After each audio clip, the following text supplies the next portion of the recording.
and introduce to others Miss Altovise Pepper.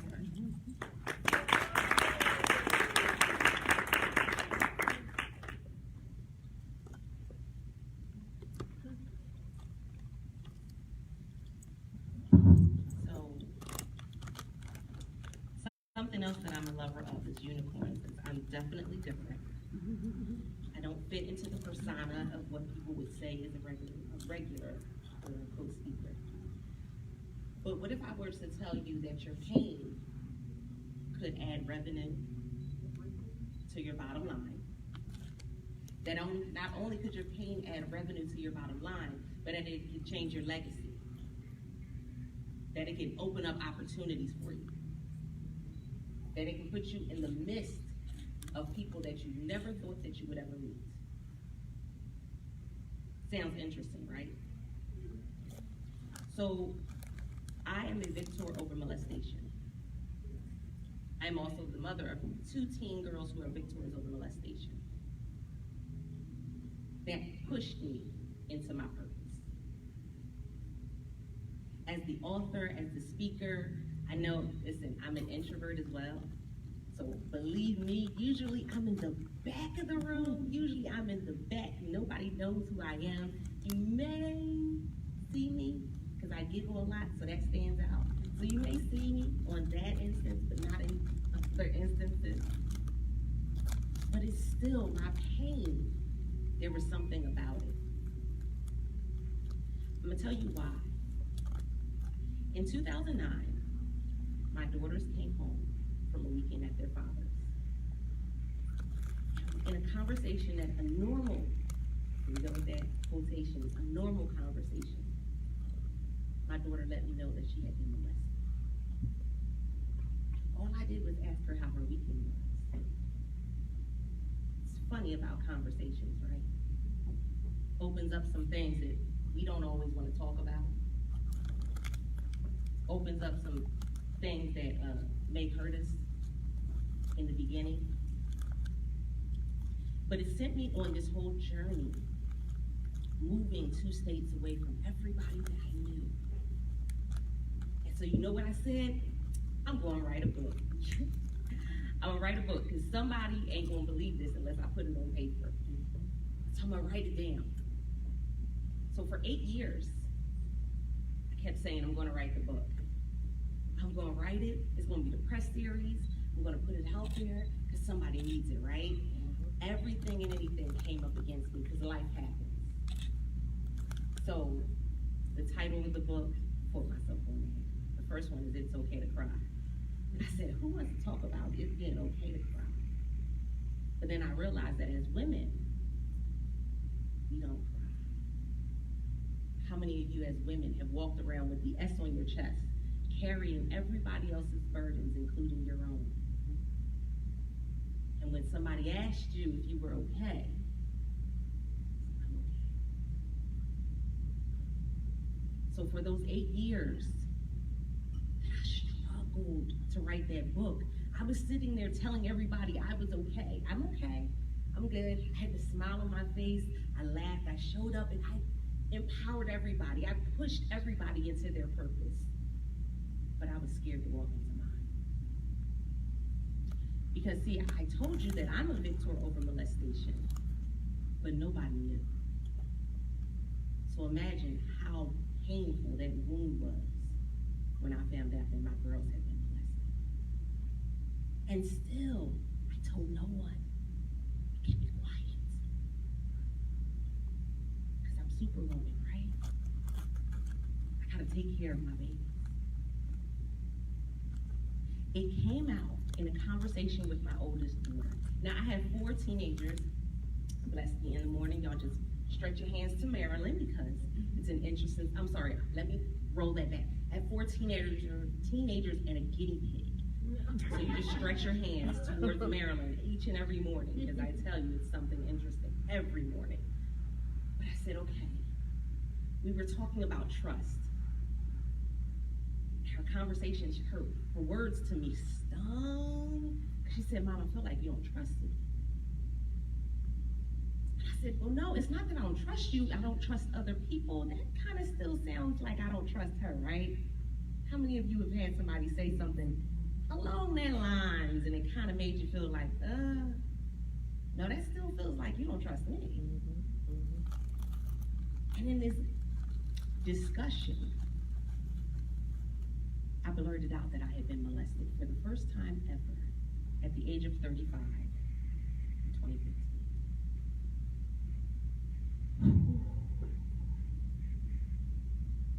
Guess what it was?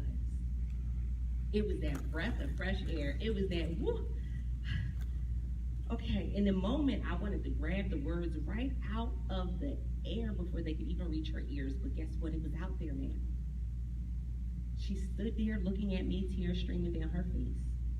She held my hand. He just sat there and cried. My pain was pushing me into my purpose, but first I had to be honest about my pain. Fast forward, I go ahead, I published the first book. I told y'all that was a journey. Why? Because anytime we say that we're going to move forward in something, what happens? Everything in the world happens. So December 31st of 2015, and mind you, 2015 is when I first told somebody that I had been molested. December 31st, I'm evicted from my home with 4 teenagers.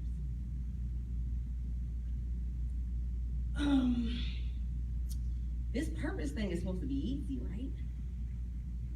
It's supposed to roll off your tongue. It's supposed to roll right along. Like there's supposed to be like footprints that we're supposed to just follow, right? January 1st, I made a decision. I said, okay, am I going to do what I've always done? Because I told you, for those 8 years that I struggled, I didn't tell anybody what was really going on with me. I kept everything inside, and I had that woe is me. I had that worrisome spirit. That woe is me, everything's wrong, nothing good ever happens to me. So January 1st, I was supposed to take a flight. And I said, you know what? I'm still going to take that flight. Get to the airport, first flight, great. Second flight, there's nothing on my ticket. I go and I said, okay, let me go to the booth. I let them know. They said, just go in with group 2. I go in with group 2, standing in line, waiting to get on the flight, right? They call my name. I'm like, oh, they gonna tell me that I got to take a flight, or something happened, or an emergency. They can't. You know, as moms, we know, like, they call your name and everything just rolls through your mind, right? The kids done set the house on fire. The husband he done got attacked by a dog. Like, all types of stuff run through your head, though, right?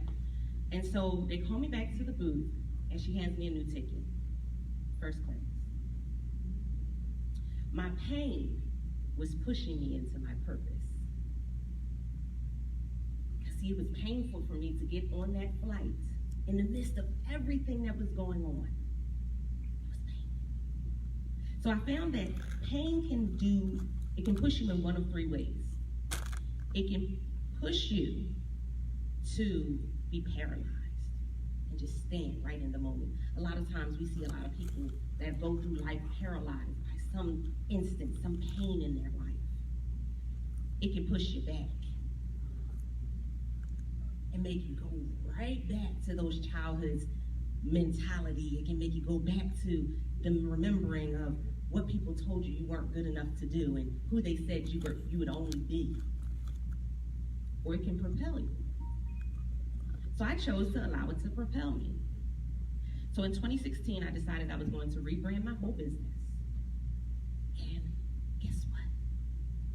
In 2017, I was able to leave my full-time job. My pain pushed me into my purpose. So this is what I want you guys to do. I know you have a slip of paper. Do you have a pen in front of you? Find a slip of paper, find a pen. It could be a corner of a piece of paper. It could be the note app on your phone that you got. I want you to do 2 things. First, I want you to write down this link. It's bit.ly/love my voice. And the coupon code is speak up. My second book was Define Your Voice, and it was the process that I went through in 2016 when I rebranded in order to have my voice heard. It's bit.ly/love my voice. Coupon code is speak up. It's completely free. That's my gift to you, to make sure that today is the day that you start finding your voice. And then the second thing that I want you to write is I want you to write, what was that pivotal moment? Now, you don't have to tell it to anybody. You don't have to show it to anybody. But I want you to look at it on paper. I want it to be real to you. What was that pivotal moment in your life that made you shut down instead of stand out? Was it in high school? Was it in college? Was it in middle school? Was it on vacation? What was that thing that made you shut your mouth? It made you fearful of talking about what you loved. And then I'm gonna give you 2 things that's gonna help you talk about it. Now, I know some of you are like, she's digging a little deep now. This is, I didn't know we was gonna do a little this. Listen, I understand. I have a background in social services. I was actually on track to getting my bachelor's in social work. I'm also, remember I told you guys I have 4 teens? One of those teens is my little sister. We just actually finalized the adoption. Or I finalized the adoption of my little sister. So those 4 teens, 3 of them are mine, and the 4th one is mine. She can't go nowhere. Even if I tried, she was always mine. Sometimes it's the painful things that gives us what it is we need to take care of the ones we love. So they're able to do things like next year. And this is someone who's living paycheck to paycheck, in debt. By the end of this year, I'll be debt free. I'll be paying off my student loan. That's after leaving the job. That's after leaving the job. And so, for someone who grew up on welfare, who I myself was on welfare, came off of welfare, sometimes we just need to look at our pain. And I know it's hard to say that we need to grab a hold of it, because listen, don't nobody want to hold on nothing painful. But some of y'all, can I be honest? I go live on social media all the time. I say hashtag real talk. Can I give y'all a hashtag real talk? A lot of y'all are already carrying the pain. It's the shackles around your ankles. It's the backpack that's making it hard for you to stand up straight with your shoulders back. So as you look at that thing that's on that paper, this is what I want you to do. I want you to think about who it is that you can tell or talk to about that thing. Now, it doesn't have to be somebody that you need to go cuss out. I'm not telling you, don't say, listen, Coach Altovise said I need to talk to you about something. No. Who is it that you can go and talk to about that thing? This is the thing.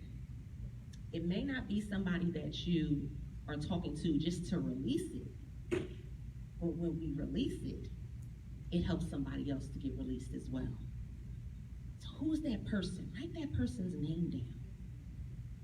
Is it a child in your block? Is it somebody at the church? That every time you walk past them, you just get this feeling that there's something that needs to be said. So think about who that person is. And then when you leave, I want you to go talk to that person. Now I'm going to tell you, this is going to be the most awkward conversation you will ever have in life. Why? Because, first of all, you're talking about something that you possibly may have never talked about before. But the second part of that is it's going to feel good.